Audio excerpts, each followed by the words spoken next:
30 minutos nga tapatan ag talakayan sa usaping enerhiya. Diretso't kadagayaan. Limog it energy sector hibatian. Atong tawan it kalinawan. Kahayag it impormasyon sa kahanginan arang kadagon. Kaibahan buong pwersa sa Tacnan Electric Cooperative Incorporated. Probinsya, power up. Connect na. Oras na para sa Radyo Kahayag.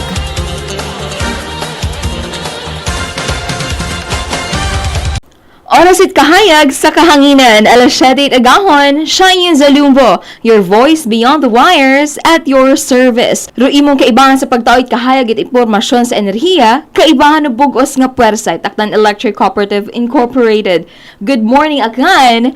Good morning, Western Visayas. Sa makaron nga Domingo, gusto man naton nga i-greet ro aton nga mga listeners and aton nga mga viewers across the Akelco coverage area. Gabi-gabi gid sa aton nga mga MCOs no nga sa nakatutok sa Pandan ag Libertad no nga ginaserbisyohan manit aton nga Akelco. Ag syempre sa aton nga mga MCOs sa Isla Boracay Mayad-ayad gid nga agahon kinyo tanan and happy Sunday kinyo tanan. And especially mapamantaw mo kami makaron sa aton nga official Akelco Facebook page. So mag-tune in, i-share, i-like, i-follow ro aton nga official Akelco page para maging informed ag empowered pagid kita. Ag syempre, buko nya mangiti karon kita live no, pwede mo kami mapamatian sa aton nga mga partnered media stations Imaro Barangay RU 92.9 Super Radio Kalibo, pati ro aton nga partnered TV station Imaurong PCTV4. Ag sa makaron nga episode it aton nga Radyo Kahayag. Hay raya nga rang isa ka episode hay mahambag naton nga special no, since raya nga bugan it Marso, bukod nga mang it ay celebrar kita it aton nga Fire Prevention Month. Kunti raya nga nga bugan haygin talaga no para sa mga kababayinan no. Ngani sa tanan nga mga kababayinan all across the nation.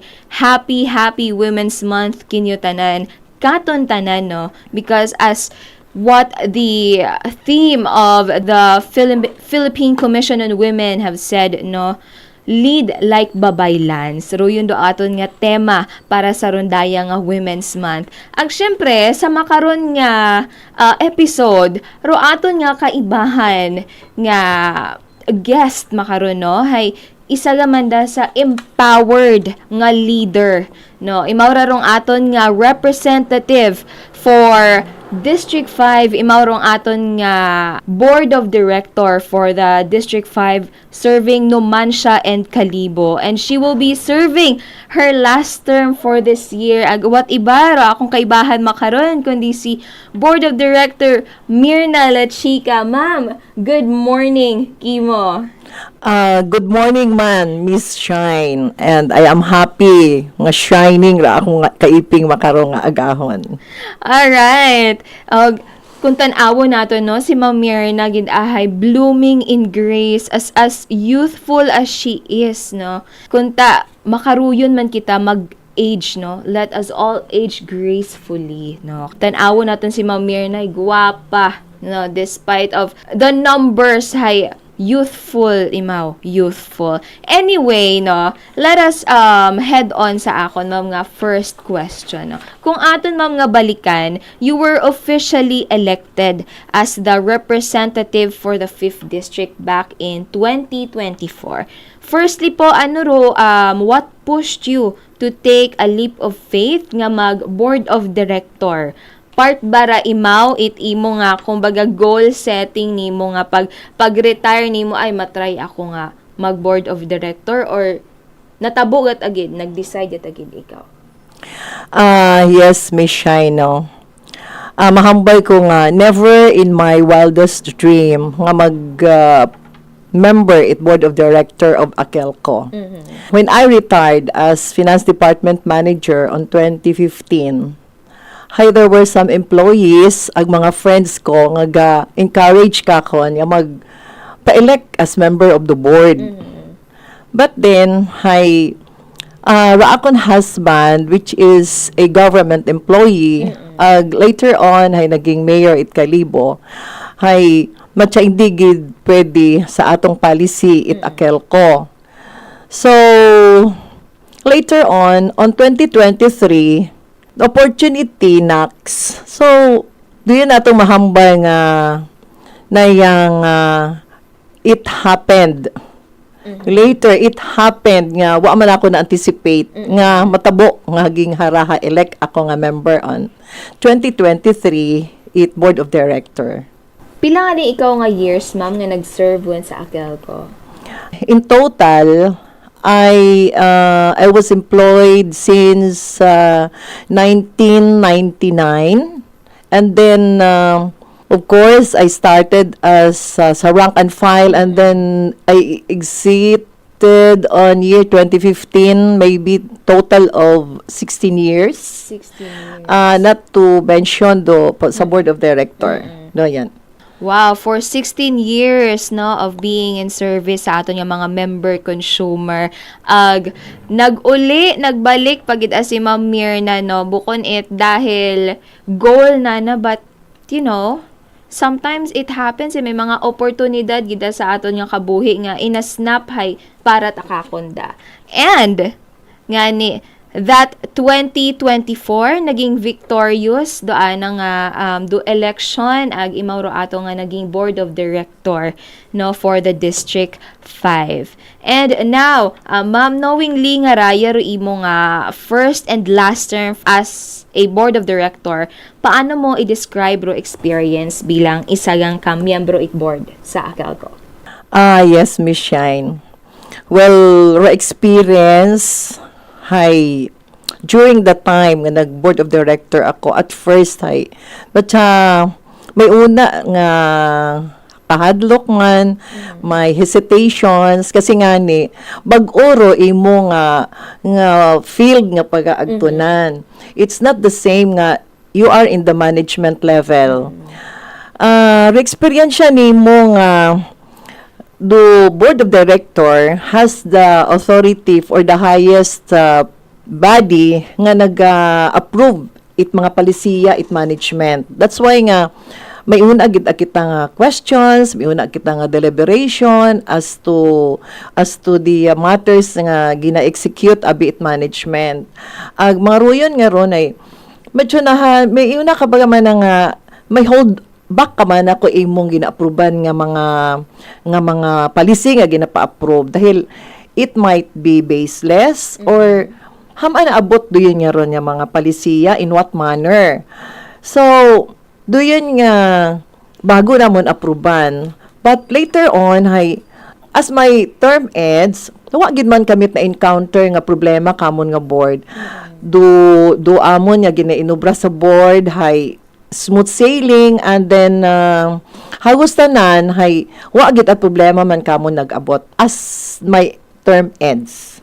Kung inyo no nga ginasubaybayan do aton nga official Akelco Facebook page no, ro aton nga mga board of directors for these terms active sandawan in terms of corporate social responsibilities. Nga ni abo-abo nga nagakutanahan kinahangan pa naton nga may board of director no. But you know what? They serve as the voice of the people no para mapagapit pa lalo ro aton nga mga konsumidor kay Akelco no to reach our member consumers nga bukod nga maging hesitated ro aton nga mga konsumidor nga magpagapit kay Akelco kundi through our board of directors no syempre sa aton nga management nauubra naton nga nagiging united naging one ro aton nga community together with the Akelco management and the board of directors. And syempre man paagi sa ato mga CSR activities, sa ato mga corporate social responsibility nga ginaubra no. Thus this created a certain change kay Ma'am Mirna. Speaking of CSR or corporate social responsibility, to me, it was just a continuation of what we had been doing or what I had been doing because as a wife of a politician, hay ruyon yun hagos ra amon nga ginainubra always nagsugod sa politika ra akong husband. Naga-donate, nagatao itbulig sa mga tawo nga kinahanglan kaanda nga mga bulig financially or in material. Good that in Akelco there is that corporate social responsibility nga nagtao pa kakon it kabaskog nga ma-reach out not only to those people nga ordinary people around but to those member consumers nga naging recipient through Akelco's initiative nga CSR activity. Ma'am, dahil no, this is your last term as our board of director for the said district, ano ro pinaka-miss nimo as the BOD, as a BOD man? Siguro may miss ko ro mga ako nga kabahan sa board. Mamiss ko ra amon nga mga sharing it mga amon nga sa field of what we are in. Kasi halin abi kami sa mga sari-saring sector society. May una nga sa medical, may una nga sa education, may una nga sa business, at tumi abi hay sa finance world, no. So ngani ro mga ideas nga gina-share namon mga technical know-how hay mamimiss ko kasi duyon dugadugang kaaga manimo as a private person. And then do mga travels and seminars, of course, kay bahan yun aron being the board. Ruyon do sort of funding namon nga mga board of directors outside of the four walls of the boardroom. Mamimiss ko man do mga calls it mga barangay captains, mga MCOs, mga DMCOs, mga ordinaryong mga tawo nga nagakinangan kakon itbulig. Matsaruyon da amon nga nagiging call center ako it aton nga community. So naila mata ako though syempre it is a medyo sometimes ay no feel mo nga isturbo sa imong kabuhi though una ka sa midst of imong pag-rest but then ay haron garing imong phone.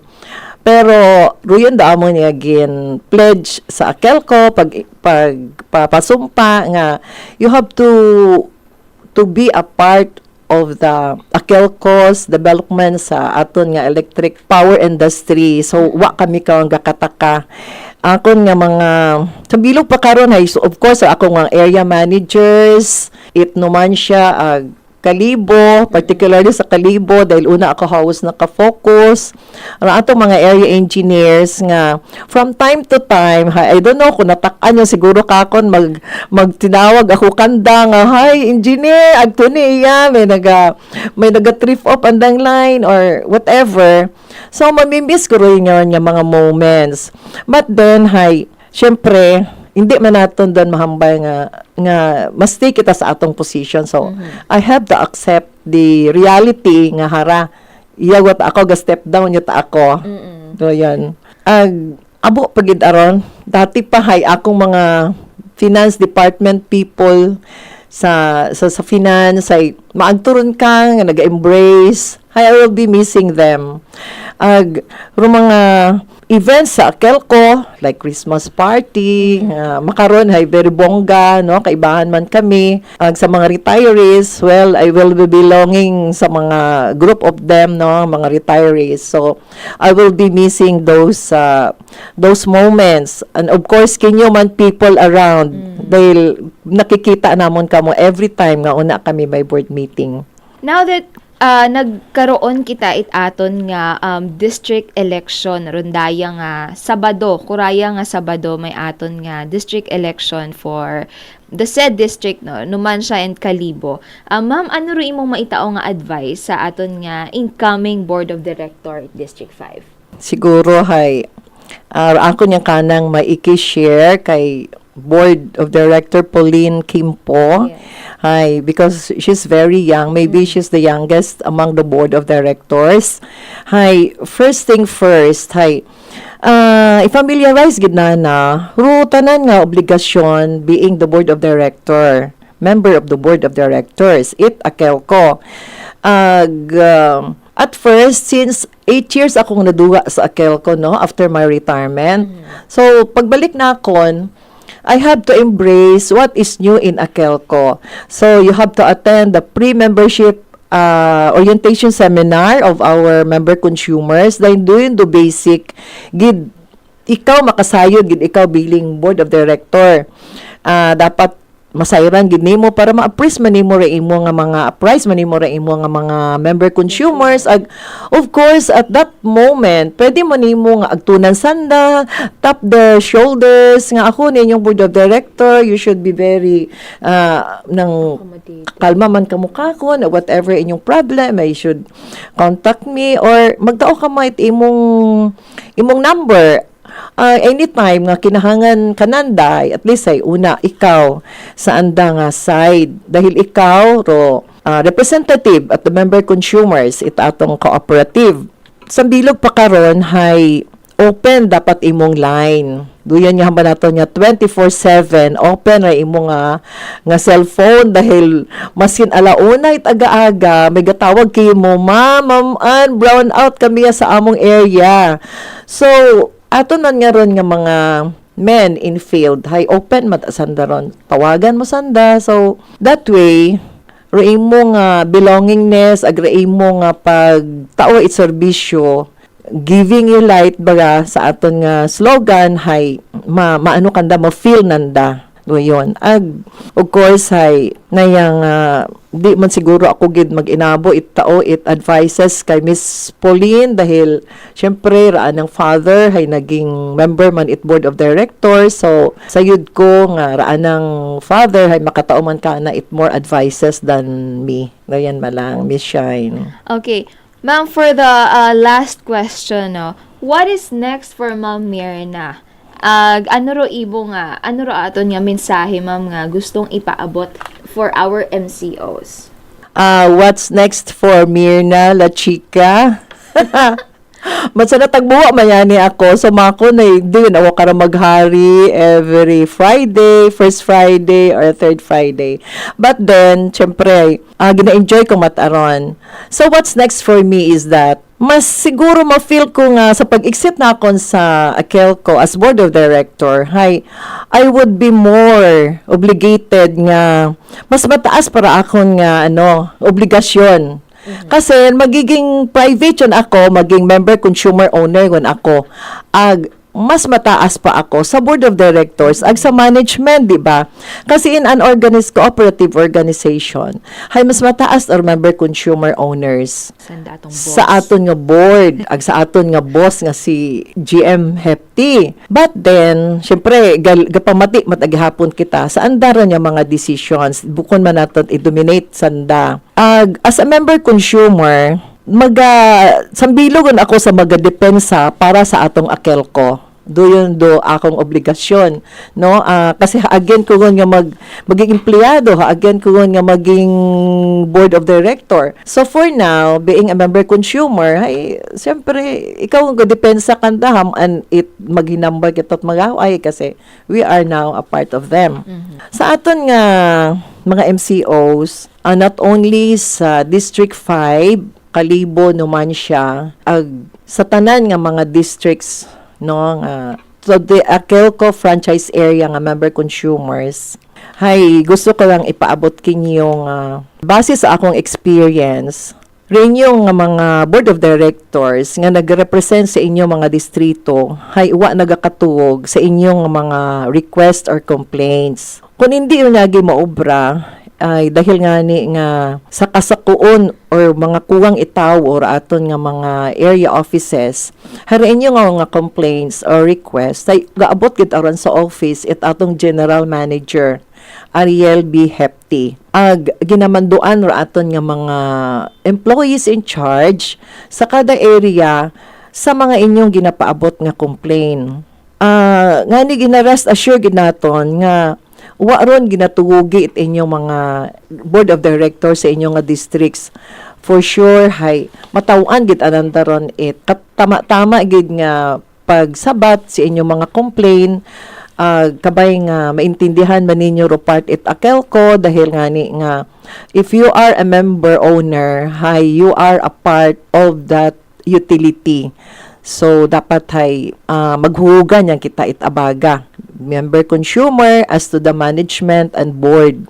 Gruyon malang raato niya ikapaabot kinyo kabay nga inyo man nga sundon do tanan nga mga palisiya nga ginapapanaog it Akelco ag mas kapinggid do mga tips nga ginatao katon it Akelco dahil duyon para sa kamagayran ninyo tanan ag para man katon. Diyon malang mi Shine and thank you very much. Alright, abugin nga salamat. Board of Director Mirna La Chica kay Ma'am Mirna, no? Sa nga pag-guest iya sa aton nga radyo kahayag, no? Na-empowered ag na-inspire kita sa nga mga words and messages nga ginhambal katon. And now, time is up katon, no? It is our time to say goodbye now and we will see you next Sunday. Nga ni, probinsya, power up, connect na, oras na para sa Radyo Kahayag. 30 minutos nga tapatan ag talakayan sa usaping enerhiya. Diretso't kadagayaan. Limog it energy sector hibatian. Atong tawaan it kalinawan. Kahayag it impormasyon sa kahanginan arang kadagon. Kaibahan ng buong pwersa Tacnan Electric Cooperative Incorporated. Probinsya, power up, connect na, oras na para sa Radyo Kahayag.